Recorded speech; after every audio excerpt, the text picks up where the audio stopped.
We've all seen the patterns in true crime dramas, the chilling arsonist who, as the plot reveals, carries a childhood shattered by extreme violence.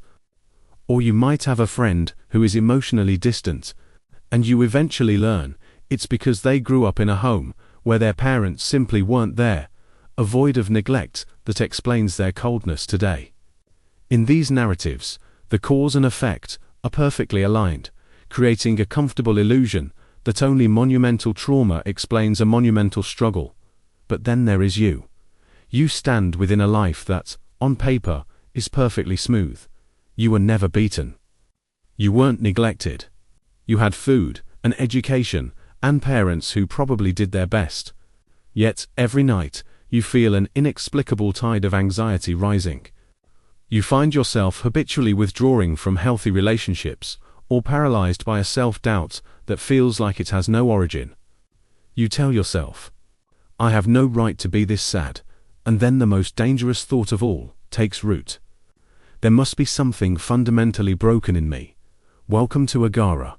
Today, we are dismantling the guilt of the undamaged child by exploring the groundbreaking work What Happened to You. Conversations on trauma, resilience, and healing. This book is anchored by a uniquely powerful partnership that provides its absolute credibility. On one side, we have Dr. Bruce Perry, a world-renowned neuroscientist and psychiatrist who has spent decades studying how childhood experiences physically shape the architecture of the brain. On the other is Oprah Winfrey, a survivor of severe trauma herself, who brings the visceral, human blood and bone to Dr. Perry's scientific skeletons. Together, they offer a perspective that turns the traditional psychological script upside down. The first thing we have to address is why you feel so ashamed of your unhappiness. It often stems from what researchers call the WEIRD phenomenon, an acronym for people living in Western, educated, industrialized, rich, and democratic societies. In our weird world, we've developed a first-world bias where we audit our own pain against the world's most extreme tragedies. We think that if we weren't physically abused, our minor mini-traumas, like a parent's chronic emotional unavailability or a lack of support during a critical developmental moment, don't count. But your brain is not a moral auditor, it is a biological recorder. It doesn't care if your trauma is sophisticated enough to win a tragedy contest. Whether it's a major catastrophe or a decade of subtle unanswered moments, your neural pathways record the imprint of distress all the same. This book argues that these experiences shape your being far down the road, manifesting in behaviors you might not even recognize as being born from trauma. This leads us to the most piercing insight of the book: the shift from asking what is wrong with you to what happened to you. When you ask what is wrong with me, you are treating your anxiety as a character flaw or a malfunction of willpower. But Dr. Perry explains that you cannot use willpower to fight your neural hardware. He describes the untrained monkey mind as an accelerating self-destruction train that gains momentum by literally deepening the neural pathways of fear. Don't think about that for a second. Every time you feel that urge to flee a healthy relationship, or you freeze during a confrontation, it's not because you are weak. It's because your brain, years ago, coded those reactions as safety protocols to help you survive whatever was happening to you at the time. Your anxiety isn't a glitch. It's a highly efficient, though outdated, defense system. In the face of this momentum, trying to think positive is like trying to pull a speeding high-speed train to a halt by hand. You aren't broken. You are just a survival machine executing an old set of instructions.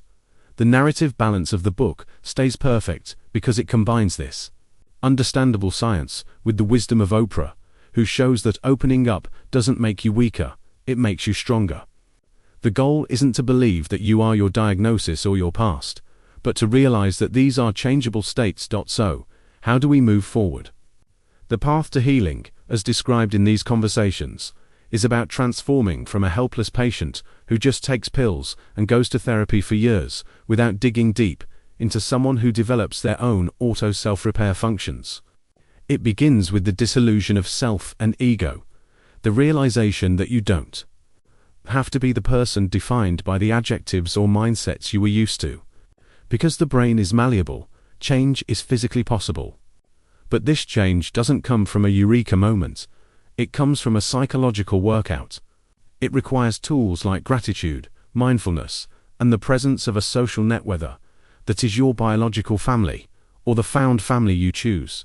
Healing doesn't necessarily mean you have to forgive the perpetrators of your pain, but it does mean you must accept the impact they had on your neural architecture. You must learn to reflect on how your present state of mind was reached, which is the only way to break the doom loop of self-made mental torture. The ultimate message of what happened to you is one of profound mercy. It asks you to stop the internal audit and stop pricing your pain. Just because your childhood wasn't a nightmare doesn't mean your current wounds aren't real. Real healing starts when you stop trying to fix a broken clock and start seeing yourself as a survivor who is currently an engineer of your own brain reconstruction. Allow yourself to be messy. Allow yourself to be ungraceful. And most importantly, allow yourself to acknowledge what happened. Because that is the only milestone that leads to the end of suffering. This is Agora. We'll see you next time.